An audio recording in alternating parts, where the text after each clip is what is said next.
Bienvenidos a una nueva inversión profunda. Hoy vamos a desglosar un documento que es realmente fascinante para quienes buscan entender dinámicas de grupo y, bueno, el liderazgo juvenil en general. Hola, totalmente. Y es un documento muy específico, ¿no?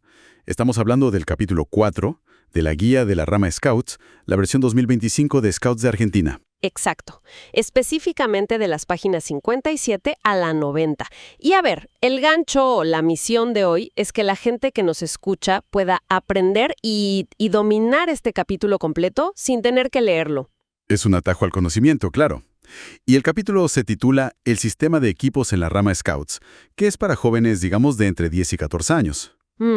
Lo que tradicionalmente se conoce como el sistema de patrullas. Tal cual.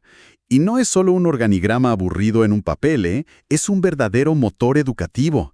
Aprovecha la tendencia natural que tienen las y los adolescentes a agruparse, a formar pandillas. Ok, vamos a desempacar esto, porque me parece la unidad más básica y fundamental, la patrulla.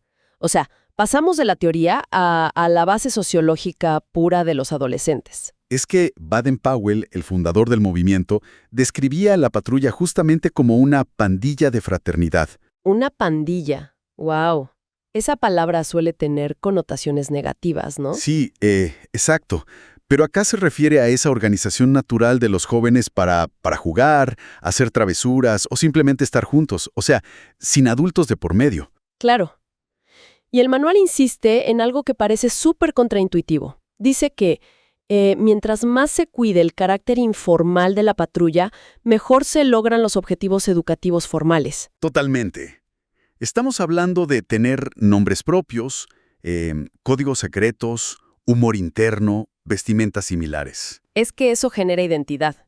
Además, el ingreso es 100% voluntario. O sea, un joven elige a qué patrulla unirse y el grupo debe aceptarlo. Esa voluntariedad es clave. A ver, esto es como elegir tu propio equipo en el recreo, ¿no? No es como cuando el profesor de matemáticas te asigna un grupo de trabajo a dedo, cruzando los dedos para que se lleven bien. Exacto. La motivación intrínseca cambia por completo. Lo fascinante aquí es que el manual prohíbe explícitamente a los adultos remendar o reestructurar las patrullas. ¿Cómo? O sea, ¿el adulto no puede meter mano ahí? Nada. No pueden distribuir proporcionalmente a los jóvenes solo para que las patrullas queden parejas en número o en habilidades. Wow, pero a ver, como educadora, si veo una patrulla con 8 chicos grandes y otra con 5 más chiquitos, mi instinto es mezclarlos para que sea justo. Es el instinto de cualquier adulto, sí. Buscar esa simetría artificial. Pero una unidad con patrullas disparejas y heterogéneas es en realidad un síntoma de que el sistema funciona bien. Claro, porque respeta la amistad real. Tal cual. Romper eso por eficiencia rompe el vínculo afectivo. Y una vez que entendemos que la patrulla nace de esta voluntad, pasamos a cómo se configuran demográficamente. Hablemos de eso, porque la arquitectura de estos grupos es súper interesante. Empezando por el género. Sí, la política ahí es radicalmente simple. La composición depende totalmente de la voluntad de los jóvenes. O sea, pueden ser homogéneas, de un solo género, o mixtas. Exacto. Y una misma unidad Scout puede tener ambos tipos de patrullas funcionando en simultáneo, sin ningún problema normativo. ¡Qué flexibilidad! Pero donde me parece que la dinámica se pone realmente profunda es en las edades. El manual habla de patrullas verticales y horizontales. Este es un punto neurálgico, sí.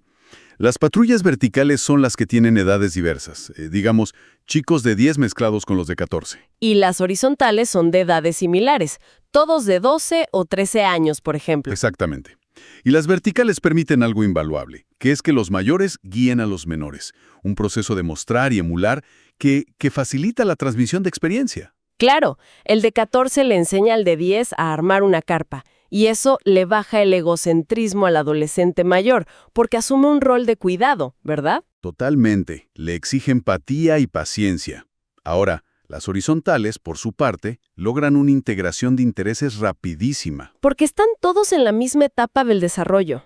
Claro, comparten los mismos chistes, las mismas crisis, pero les cuesta mucho más crear tradiciones a largo plazo.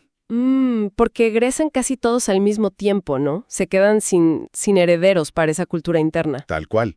Se corre el riesgo de que la identidad de la patrulla se extinga de golpe. Pero a ver, hago de abogada del diablo un segundo.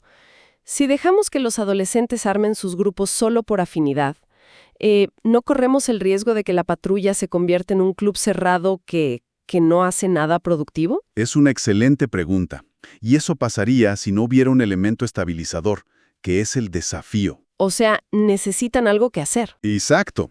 La cohesión necesita atención, digamos. Si las actividades son muy fáciles, hay desmotivación y aburrimiento. Claro, se pelean por tonterías. Sí, pero si son excesivamente difíciles, hay frustración. El equilibrio en ese nivel de desafío es lo que mantiene la cohesión, no la intervención del adulto dando sermones. Pragmatismo puro. Tienen que cooperar para no fracasar en la expedición. Y para lograr que las cosas se hagan sin matarse en el intento, necesitamos roles. Roles con peso real, el fin de las tareas de mentira. Aquí es donde se pone realmente interesante. Leyendo esta parte, sentí que estaba viendo una especie de mini startup. ¿Es una buena analogía? Porque todos tienen un puesto directivo, un C-level de la naturaleza. No hay empleados rasos. Cada integrante tiene un cargo vital para el desarrollo de su propio carácter. Es que si no hay consecuencias reales, no hay aprendizaje. A ver, tenemos el guía de patrulla, que ejerce el liderazgo principal. Y ojo, es elegido por sus pares. Democracia desde la base. Nadie lo impone. Exacto. Luego está el subguía, que trabaja coordinadamente con él y lo reemplaza si es necesario. Y después entramos a la especialización técnica, ¿no? La secretaria o secretario. Que es clave, sí. Lleva el libro de patrulla o libro de oro, donde registran la memoria del grupo y los acuerdos. ¡Wow! Y también tienen tesorera o tesorero. Y ojo, no juegan con dinero de monopolio. Administran plata real para comprar su comida del campamento. Plata real, tal cual. Si el tesorero de 13 años calcula mal el presupuesto, la patrulla entera come menos el domingo. Esa frustración es educativa. Es brutal, pero efectivo. Y falta la intendenta o intendente, que cuida el material y el inventario del equipo, las carpas, las herramientas. Y hay un detalle brillante en el manual sobre cómo portan estos roles.